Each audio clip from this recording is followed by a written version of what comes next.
So last night, it was in the afternoon actually, I told him I needed to go do some work to style for this shoot on Sunday. Because he's asking with these clothes that are lying around in the house. First he sees this pink lace thing from my cancer-free project that's a tunic. It was kind of worn like a dress, mini skirt, short. So he's asking me what the hell it is, and I say it's a dress, and he's going, well, no, it's got armholes in it. I'm like, what? And I have to explain, and I'm saying, well, I think I made it as a dress. I don't remember. He goes, he doesn't remember it from my show 7 years ago, 6 years ago. So I explained that I'm thinking of using it in the shoot, kind of like a dress. He goes, well, it's too short. I said, well, don't worry, I'm not wearing it, because of course there was this issue in the past week of him criticizing the shorts I wore when I went out to Shoppers Drug Mart and maybe one other store in 30-degree weather. And he says that I made a fool of myself. You should see yourself, he says. Not even, I said, the young girls wear short shorts like this, and I have better legs than a lot of them. He goes, oh, you think so highly of yourself. Sometimes I'm surprised your head can walk out of the door.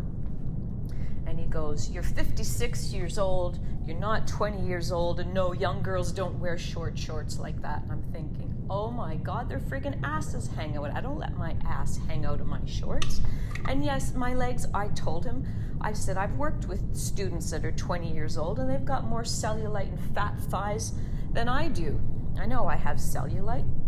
I eat so much friggin' salt because he likes that I cook with salt, and that retains water, and that creates cellulite. But anyways, so he's getting mad about fabric that's costumes that are lying on the bed, and I have to explain everything about this photo shoot that I'm doing.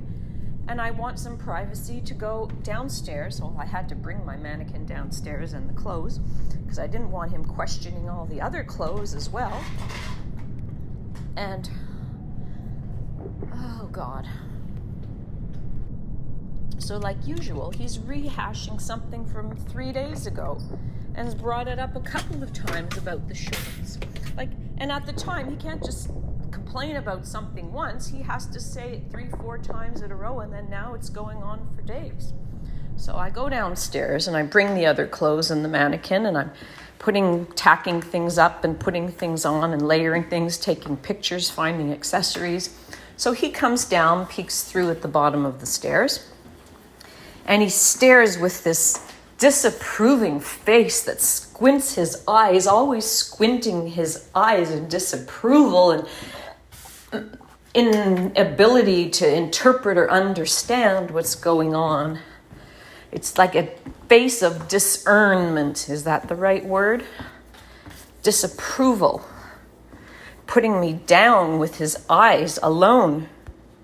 He's questioning what I'm doing, and he said, what is this styling thing? And I was like, well, it's kind of like what I've been doing all my life for theater. I'm doing it here. And then the next thing is, well, will I be able to retire on it? How much money are you getting for doing this, in other words? And I have to explain that right now I'm trying to network because I haven't done this in years. I've been doing theater, and people don't know that I was doing this, that I was a designer in Ottawa. People don't remember me because I haven't been reaching out, because I've been feeling isolated in this neighborhood and not being able to meet other artists, because I feel guilty every time I want to go out and have to explain every event that I'm going to, who I'm going to be with, and I always have to be back home, and I keep thinking, no, I can't go out tonight because I went out one day this week, and I have to cook dinner for you every night, and I have to be home at a certain time because, as he says, I shouldn't be out late at night because I'm married and I'm whatever fucking years old, and I shouldn't be going dancing, and I shouldn't be having fun. Fuck you. So here I am styling, thinking the outfit is absolutely fabulous from this new designer, Jessica Henniken, I think the last name is. I have to learn how to pronounce it. Who just graduated from Richard Robinson Design School in April and is just trying to launch. And her work could easily be in music videos and on rock stars on stage, should music resume after COVID. I'm having a great time, realizing how much I love putting outfits together, because basically for theater, that's what you do right now anyways, is put actors in clothing that's pulled from stock. Only my true passion has always been fashion, so putting fashion together and not theatrical clothes is even better. So I'm getting disapproval because it doesn't make any money, and I'm trying to put things together.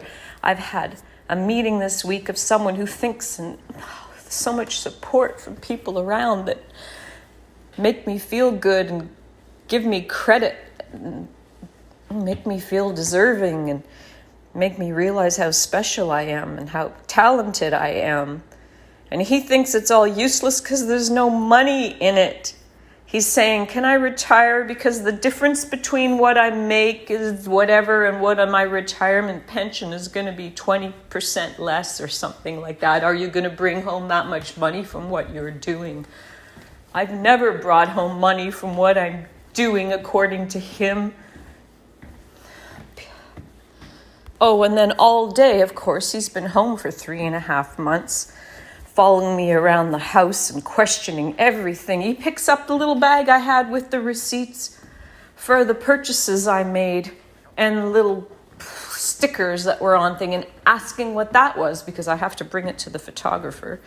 And then he's asking me where I got things, and I'm afraid to tell him that I went to Value Village because he'll freak out that I brought stuff from the thrift store into the house for various reasons, period. Oh my God. So all day he's telling me that the studio is a mess. A macello. And my office in the basement. It's a macello. I should just put everything in boxes and throw it away. And of course he's threatened to throw everything. He threatened to throw all my paintings away when I got back from a trip from Peru. He said, oh, I almost threw them all in the garbage when you were gone. He treats me like I am a burden to him, and perhaps I am. So then why insist that I always be here for you? Then why not set me free? Set me free. You are stifling me. You stifled my growth. You never support any concept of running a business. Yesterday, I mentioned that he's talked about so much stuff. I said, yeah, I wish I had an assistant. Then he's questioning why the hell I would need an assistant. It's like, well, then I could produce more things and just delegate. I would actually, and he's talking, well, how will you pay them? Well, if I produce things, because I have ideas and I don't have any support for them. I want to just have someone take the ideas away and run with it. We said that because he has a job, he didn't want to help me with my little business things and the cards, or I could have done so many I need a business person to work for me. He has no idea of entrepreneurship. He has no interest in making money that way. You make money by going to the job 9 to 5 that you hate. And he's talking about retiring. He has no hobbies. What is he going to do when he retires? I'll never retire because I have too many interests. Is he going to learn anything? I wish I could have more time every day to learn things. I'm so curious. I want to know. I want to try. I want to experience. There's so much I want to do and see. And he just has these goals. They're so shallow of retirement, and doesn't know concept what the hell he's going to do. What the hell is he going to do? That's when I'm going to friggin' leave the house if I haven't left by then. But please help me get the hell out of here so I can start my life.